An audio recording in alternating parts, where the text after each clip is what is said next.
Hey everyone, welcome back for chapter 11, which is on search. And the author of the textbook, she defines this method called rapid traffic generator.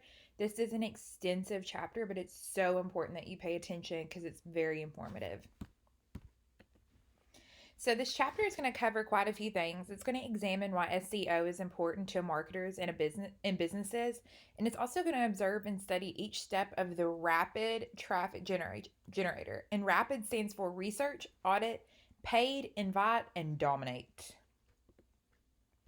Okay, so little of introduction. If your business is not getting found on Google, you're probably missing something, probably free, that's on the web.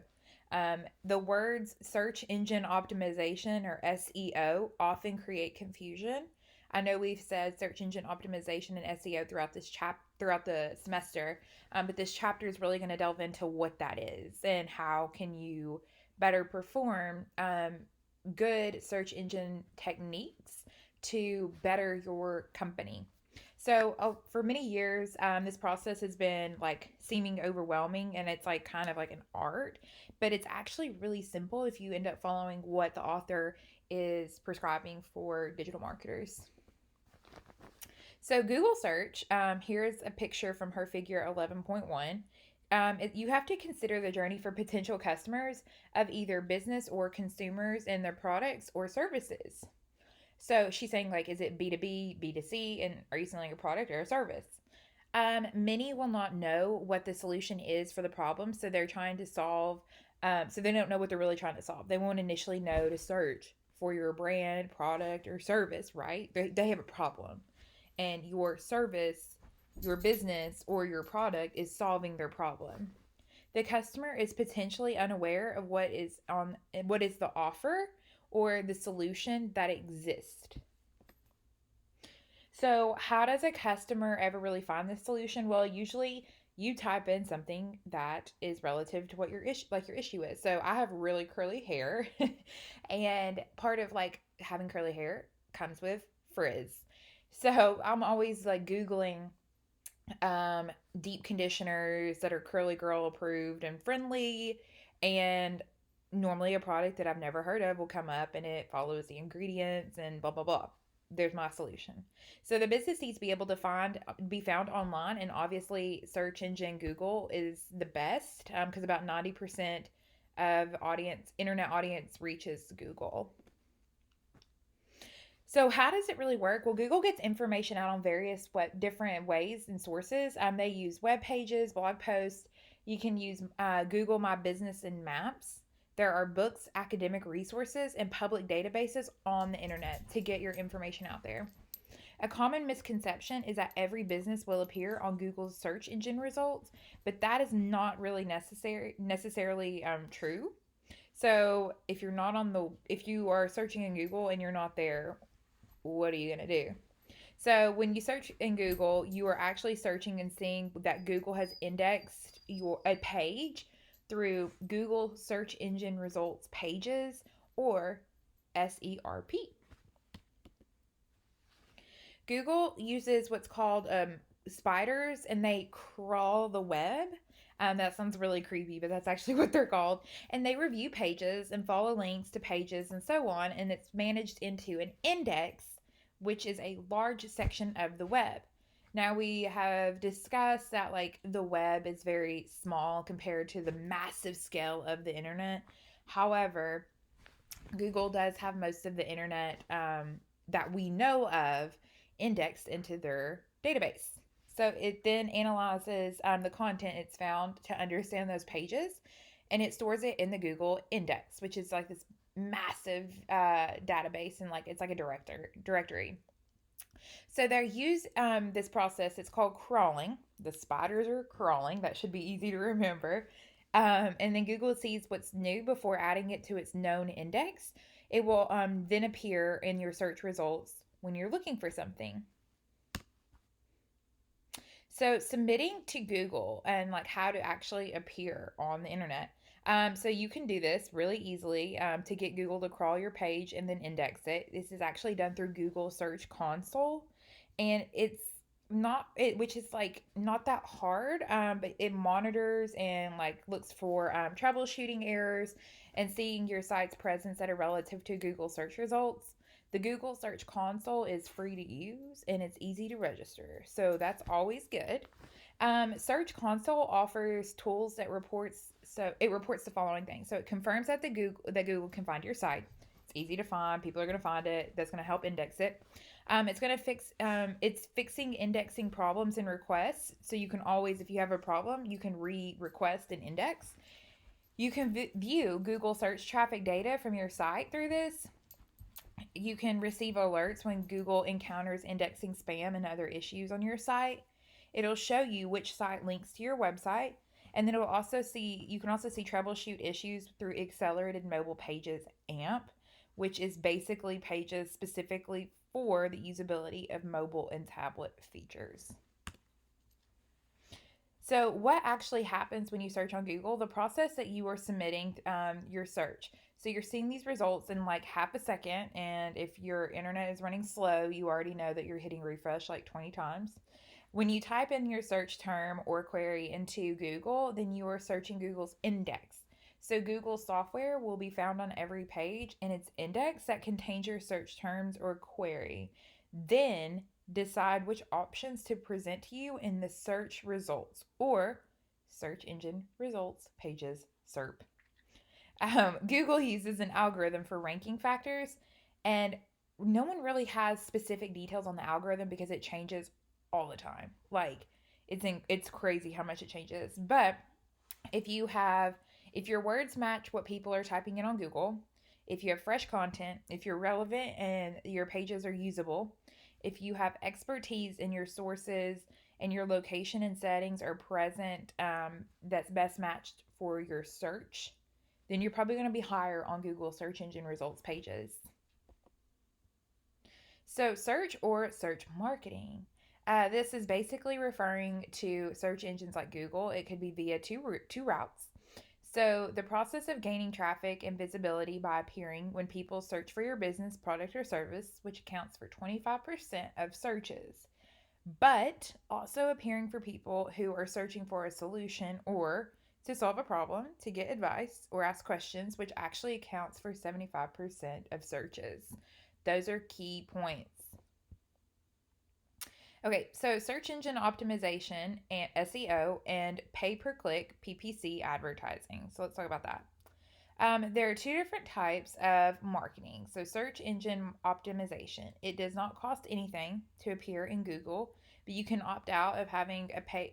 You can opt in, to being on page one through the appearance of a paid advertisement, whereupon your advertisement will appear at the top of the page when someone enters a term that is being searched, and your term matches what you have paid for. Pay per click advertising, or PPC, will only pay when someone clicks the link that is specific for your advertising, which is why they call it pay per click. While your impressions, which is the amount of times your advertising appears in searches, is free. If you are familiar with Adobe Analytics, impressions is actually called occurrences. Impressions are specific for Google Analytics. All right. So, what does optimizing content mean? So, optimizing your content involves searching, researching, analyzing, and selecting the best keywords and search terms for your audience to drive traffic to your website and blog post. The way most people do this is by listing on the search engine results page to get on there. It's by scanning for the most relevant keywords. So, you can usually do this through Google Analytics. Um, some will not only read the headline, but they may pay close attention to your description under the headline, which is this little section right here. And if you've been following along with Hannah's ads, then you know what that is. There is a business, there is a, there, This is where a business can really stand out from competitors by having a really good description, selling the organization on customizing descriptions for every web page. That is really important. You don't want the same description per web page, because each web page on your website is completely different. You can shop, you can have an about us, a contact us. What is in your shop? Like, what is the stress and category? So, you need to have a different description per web page. If you include a specific answer to a search or a question in the page description, you can increase your chances of ranking and gaining enhanced visibility in your search results. There are over 200 ways Google ranks web pages, but your textbook summarizes them in a 5-step plan. The Rapid Traffic Generator. You're going to thank your author for this. So, step one is to reach. And the search remains one of the most popular methods of research and plays a crucial part in the customer journey for many businesses. There are a few ways to rank a web page at number one on the SERP. So you can do this through HTTPS and SSL certification. So HTTPS is a confirmed Google ranking factor that was confirmed in 2014. Really hard to find out what is confirmed and what is not. So when it got confirmed, then in 2016, Google started doing the SSL, which is saying that your website is secure in the URL. So if it doesn't have that, then it's not a secure URL bar. So if the website doesn't collect sensitive data like credit cards, businesses probably don't have to worry about getting this SSL certification to pass this Google factor. But if you do have like an e-commerce website or you work for a company, you probably need to get, if you don't already have, an SSL certification, and you'll rank higher on Google. So let's talk about HTTPS websites. Hypertext Transfer Protocol Secure. This is a way all communications between your browser and a website are encrypted. All secure websites are denoted by a green padlock in your browser. If a site is not secure, then a warning is given to the website visitor before landing on the web page, and it might be harmful, which will obviously reduce your traffic because people are not wanting to get on some website that they can get hacked on, and your ranking will fall significantly. SSL certifications. This stands for Secure Socket Layer. Every website owner must have an SSL certification to encrypt user information to keep them safe and secure on the internet. Your web host will offer an SSL certification and automatically configure all website links to the HTTPS. But you may also want to seek this out from IT professionals depending on who your website provider is through.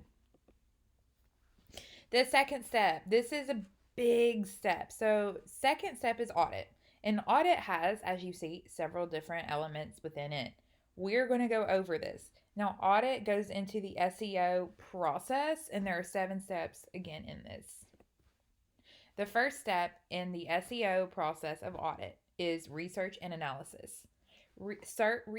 Search has always been offered a window into people's needs, wants, and what they intend to do.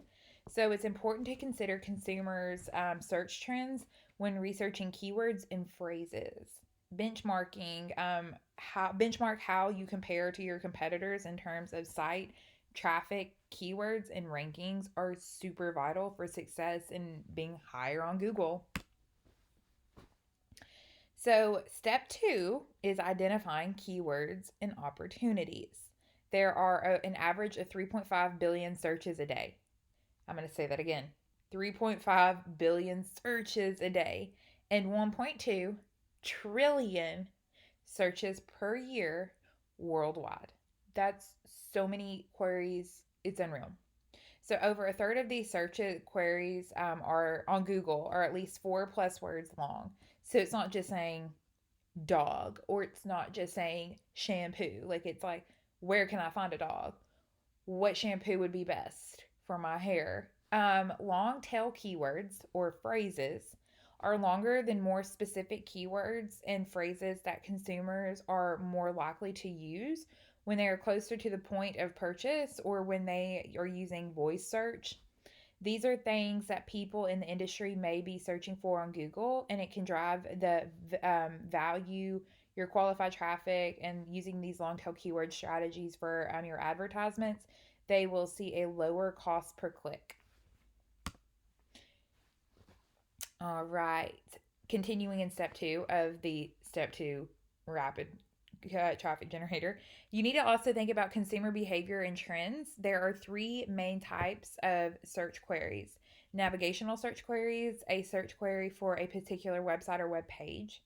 Informational search queries, a search for research related to content. So this can be like a blog post full of like tips, how to's, DIYs. It can be infographics, like a concept of how to do something or how something works or how to get involved. And then there's transactional search queries. These are searching for the exact brand or product name, which indicates that they are ready to make a purchase. The three most searched trends are queries that start with how to, where is, what is. Question based searches play a key part in the search of behavior as we use these search engines for resources like the online library to find answers or to just learn more.